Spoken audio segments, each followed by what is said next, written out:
Oi, oi! Hoje eu tô aqui para um bate-papo para a gente entender por que traduzir versículos se torna tão difícil para a maioria das pessoas. E com essas dicas eu tenho certeza que você vai daqui em diante achar mais fácil traduzir versículos. Então, vamos lá!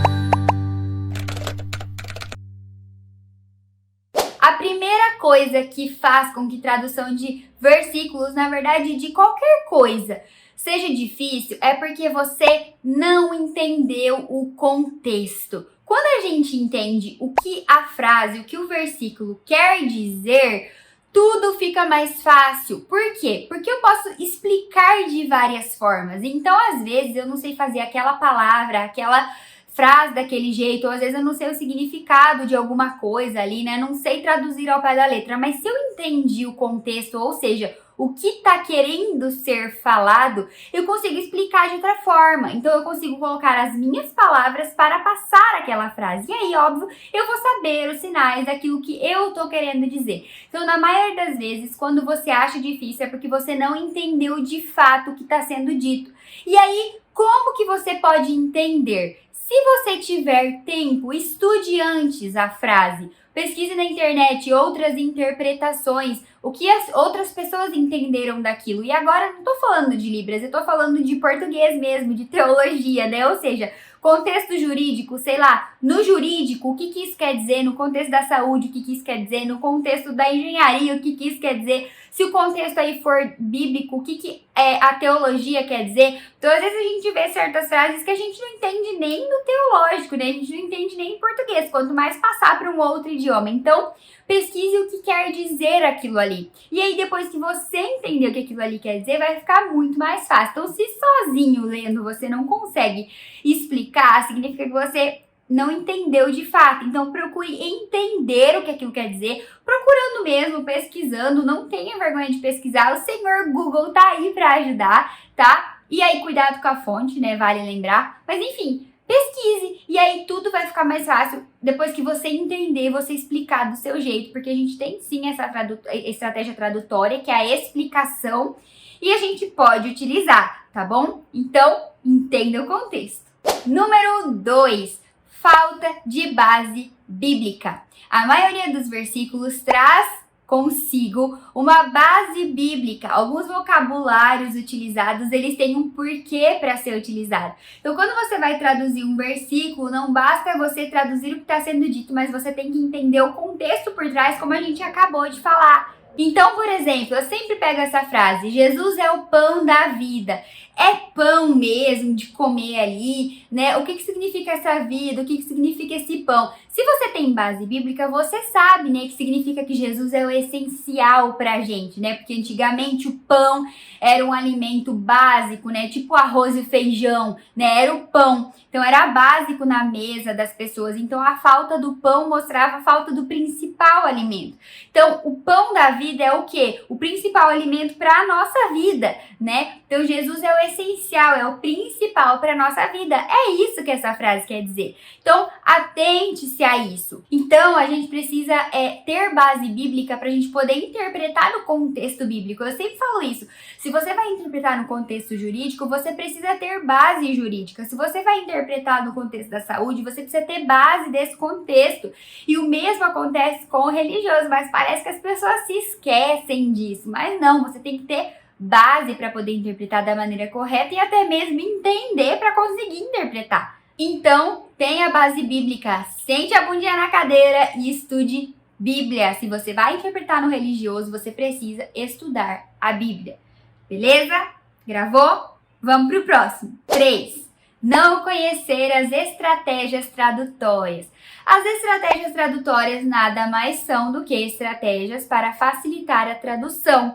Todos os idiomas se utilizam dessas estratégias e a Libras não seria diferente. Então, tradução tem técnica, tá? Você tem uma frase, você tem várias formas de traduzi-la. E isso é técnica, certo? Então, conhecer as estratégias te ajuda, inclusive, a ter ideias para passar isso. E uma pessoa que traduz, ela precisa se profissionalizar e ela precisa aprender essas técnicas, né? Ela precisa se profissionalizar. E como que a gente faz isso? Conhecendo tudo que envolve a tradução e a interpretação. E as estratégias tradutórias são o coração da tradução e da interpretação. Então, conhecê-las é essencial e vai tirar ali muito das dificuldades que você tem, porque vai te dar caminhos para você traduzir uma determinada frase. Então, aprenda as estratégias tradutórias. Ah, mas onde que eu aprendo as estratégias tradutórias? Bons cursos de tradução e interpretação vão te ensinar as estratégias tradutórias. Esse tipo de conteúdo raramente você vai encontrar na internet e o que é profissionalizante, que é bons cursos profissionalizantes, né, boas pós-graduações, enfim, vão te passar a teoria das estratégias tradutórias. O meu curso de tradução musical, ele ensina as estratégias tradutórias e pode utilizar em qualquer contexto, porque tradução musical, você também precisa entender as frases. Então, tem o nome no curso, né, de musical, mas as estratégias tradutórias são aplicadas em qualquer contexto, então lá eu ensino isso. E é importante você saber que também não basta ficar na teoria. Então, pós-graduações, especializações, elas te ensinam a teoria das estratégias tradutórias, né? Se elas forem voltadas para a tradução e interpretação. Porém, você precisa praticar isso. O que vai te dar normalmente são os cursos livres e o dia a dia, tá bom? Então, procure cursos que te ajudem nisso. E aí, aqui embaixo, na descrição do vídeo, você pode encontrar um link do meu curso de tradução musical se você se interessou, beleza? Próximo, vamos lá? Não pensar no visual. Libras é uma língua visual espacial. Então, para a gente montar a frase, a gente precisa pensar se faz sentido visual. Então, por exemplo, o copo está em cima da mesa.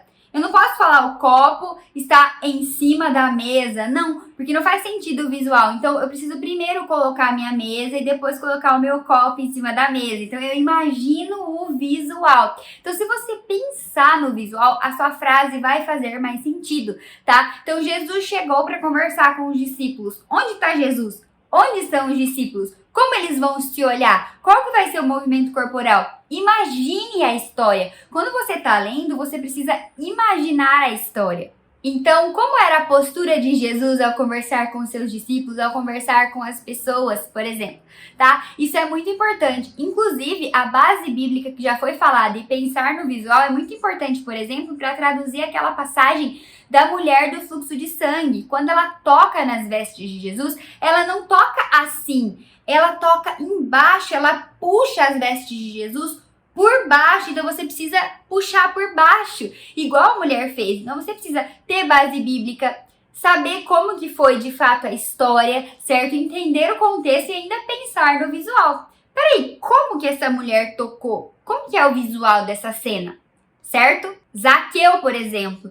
Como que Zaqueu olhou para Jesus? Porque Zaqueu estava em cima da árvore, então ele olhou assim para baixo. Apesar de Zaqueu ser pequenininho, ele não olhou assim para Jesus, porque ele estava em cima da árvore, então ele olhou de cima para baixo. Então precisa pensar no visual tendo a base bíblica. Então fica tudo muito mais fácil. O próximo é dificuldade no uso de classificadores. Os classificadores, eles são essenciais na Libras. Libras não é classificadores, mas 80% dela é composta por classificadores. Então, principalmente para a questão que foi falada anteriormente do visual, utilizar e dominar os classificadores é essencial. Mais uma vez, bons cursos de tradução e interpretação trazem essa base de classificadores. Existem cursos específicos para aprimorar o uso de classificadores, mas nada como a prática. E a minha dica de ouro, anota isso aí, se você está fazendo outra coisa, pare e anota. Quanto aos classificadores, é o quê? Veja e tente reproduzir. Ou seja, como eu fico bom nos classificadores? Ver e tentar reproduzir. Eu vi um carro. Eu vou tentar reproduzir o modelo desse carro. Como era o meu carro? Como eram as rodas do meu carro? Ah, eu vi uma menina comendo uma maçã. Como ela comia essa maçã? Assim ou assim? Ou então, como era que essa menina comia essa maçã, tá? Ah, eu vi uma pessoa parada ali. Como essa pessoa estava parada? Tente reproduzir com suas mãos, com as expressões faciais e corporais, tá bom? Veja e tente reproduzir. como são os pássaros e como cada pássaro voa, como é o comportamento dos animais, como são as pegadas de um urso comparado com as pegadas de um gato e de uma onça, tá? E de um cachorro, enfim. Veja e tente reproduzir. Então, essas são as principais questões que fazem as pessoas terem dificuldade em traduzir os versículos. E, na verdade, frases no geral, como eu falei, mas para cada dificuldade eu trouxe uma solução. Então anote as soluções, pratique-as e aqui embaixo, mais uma vez vou reforçar na descrição, você pode conhecer mais sobre os meus cursos que ensinam isso, ensinam a tirar esse bicho de 7 cabeças da tradução e da interpretação. E se você está começando no universo da Libras ou percebeu que a sua Libras ela não está num nível suficiente para ir para a tradução e para a interpretação, também tem o curso para isso, tá bom? Se você quiser conhecer, aqui embaixo na descrição, mais uma vez, tem as informações, ok? Deus abençoe você, bons estudos, bom aprendizado aí da língua de sinais e a gente se vê, nós dois, nos vemos no próximo vídeo. Beijo, tchau, tchau!